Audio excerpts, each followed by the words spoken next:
Yeah, it was good, YouTube. I should have worn my Kobe do-rag. But we move on. 7 stories that prove Kobe Bryant was not human. Let's get it. Kobe Bean Bryant will forever be an inspiration for me. He is the On God. epitome of excellence, and he's greatness personified.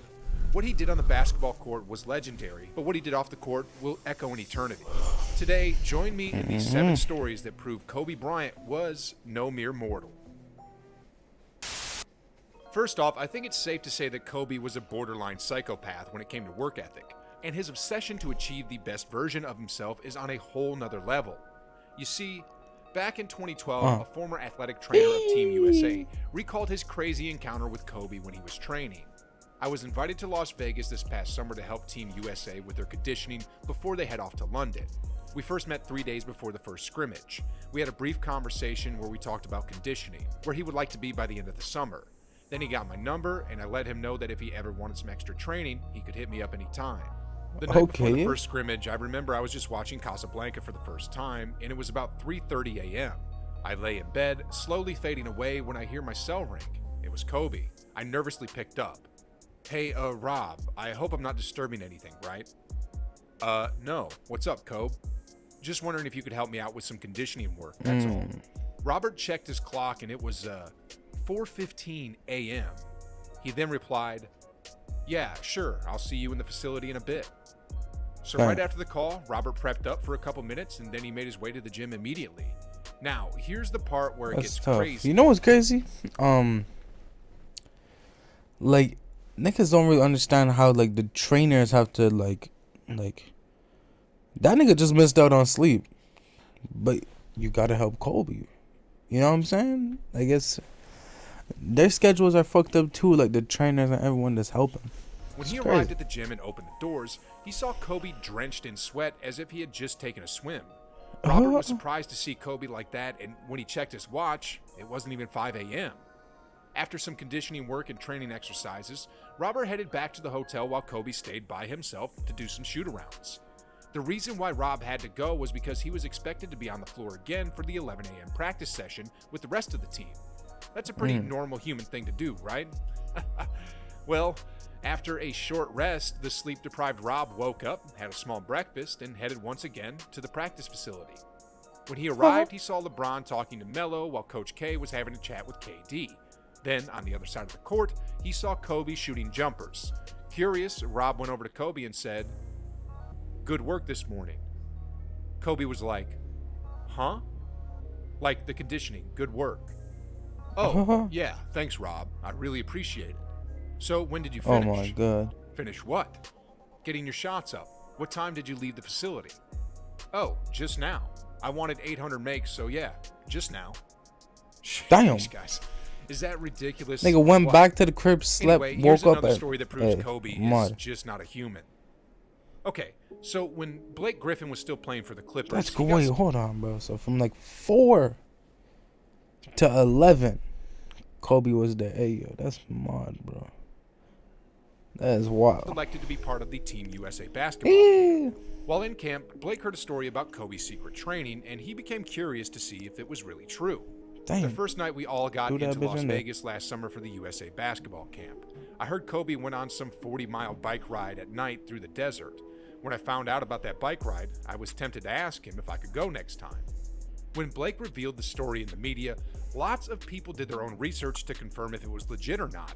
After some time, reports came out, and indeed, Kobe was biking some 40 miles in the middle of God knows where.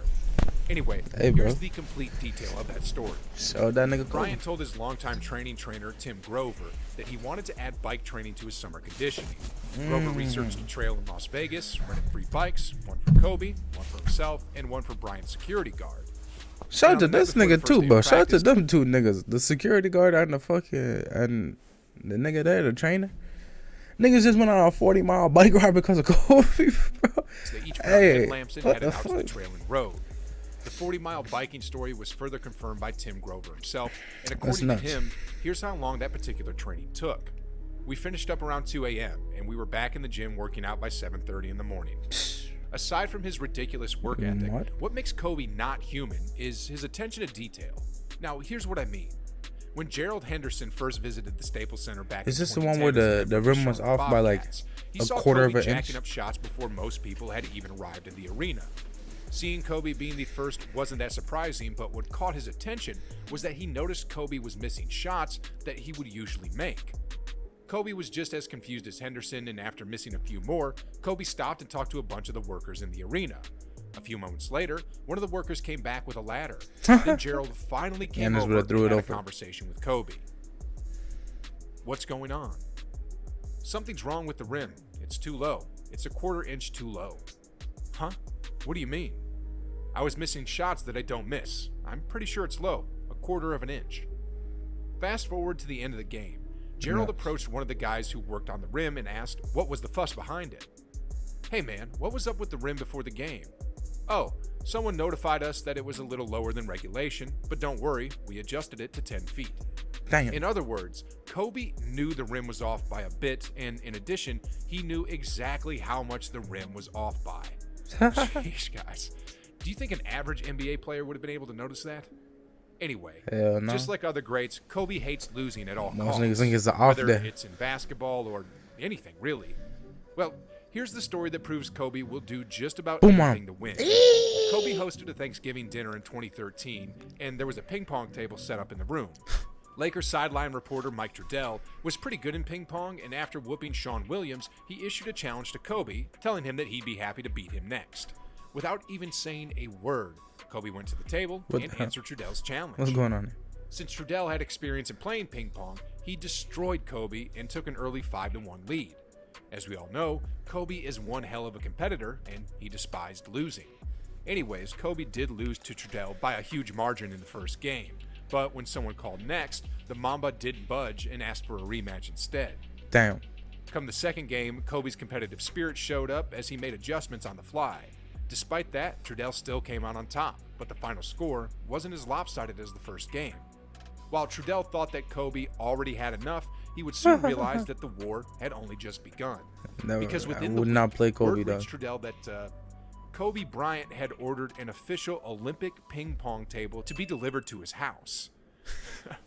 Anyway, guys, let's get on to the next story. That's why he's this play here happened in the third quarter of the Lakers matchup against the Pelicans in 2015. You can see here that after the baseline dunk, Kobe was holding on to his right shoulder while grimacing in pain, and as per the injury update, it turned out that Kobe tore his rotator cuff on that drive. Kobe sat out for most of the fourth, but with 5 minutes left and the Lakers down by 13, Kobe got back on the floor with a busted right shoulder and started playing left-handed. Clear out on this lefty. Most players would just put on an ice pack and sit out the rest of the game to avoid further aggravating the injury. But in Kobe's case, it was just another day at the office. Though the Lakers would lose the game, we can't deny the fact that Kobe was not human. I mean, he was playing with just one arm. That is tough. Anyway, throughout his career, Kobe was used to playing hurt on many occasions, and the next story ain't no different. 2 games before the Lakers wrapped up the 2013 season, Kobe was facing off against the Warriors, and midway through the third quarter, this happened. As he has it, spinning in trouble. Oh, and he's limping. He's hurt. Other players would ask to be immediately subbed out, but not the great Kobe Bryant. The Mamba refused to be subbed out, and after willing through the pain, his body finally gave out in this possession. Struggling. He recalled his experience at that particular moment, and here's what he said. When I first did it, right there, I was trying to feel if the tendon is there or if it was gone. I realized it wasn't there. I was literally trying to pull the tendon up, so hopefully I could walk and kind of hobble through the last 2.5 minutes and try to play. With a badly torn Achilles, Kobe still limped his way to the foul line and sank 2 free throws before he was taken off the court for good. While he was in the locker room, Kobe shared a heartwarming and inspiring moment when his daughters came by to visit him. I was really tired, man. Just tired in the locker room, upset and dejected and thinking about this mountain, man, to overcome. I mean, this is a long process. I wasn't sure I could do it, but then your kids walked in and you're like, I gotta set an example. Daddy's going to be fine. I'm going to do it. I'm going to work hard and go from there. From that moment, Kobe kept working his way back to health, and after intense rehab and training, he came back onto the court in a record time of just 8 months, as opposed to the expected recovery time of over a year. Kobe That nigga dedicated, bro. That nigga is crazy. Man, a true You warrior need to be indeed. crazy in Anyway, some guys, aspects. here's our A last good and crazy. final story, and I'm pretty sure this will blow your mind. Kobe and Corey Maggette developed a close bond when they were part of the now-defunct sports agency called SFX Sports, and the fact that they both trained under Tim Grover. In an interview with The Athletic, Maggette talked about his personal relationship with Kobe and revealed a crazy story about Kobe's preparation for an upcoming season. Let's hear As this. far as with Kobe, you just knew that he was different. He was different. I remember the call that I got from Rob and Kobe. Rob called me and said, He was literally "Man, you chewing wouldn't on the believe where I jersey, am right now." dropping I said, buckets. "Where?" He said, "Man, we're in the middle of the ocean and Kobe is trying to prepare himself for the rigors of the season. He's swimming with great white sharks." I'm like, "What?" He said, "He's literally swimming with great white sharks." I'll never forget that. He sent me a video of him literally swimming with great white sharks. And Kobe was like, "Hey, if you want to get some of this mamba, you need to come swim with the sharks." I'm like, "Kobe, I'm not coming to swim with no damn sharks, man. You're on your own with that one." It was just a different approach. That's some pretty intense mental form of training that no regular human would ever do. I mean, if Kobe's not afraid of swimming with great white sharks, what's he going to be afraid of on the basketball court? That's The very answer true, is bro. nothing. Nothing. Anyway, after hearing all this, Nathan. do you want to hear what's even crazier? Some players on the basketball court actually tried to trash talk Kobe. Why in the world would you trash talk someone who's willing to swim with great white sharks? Sheesh. That type of thinking is just beyond me.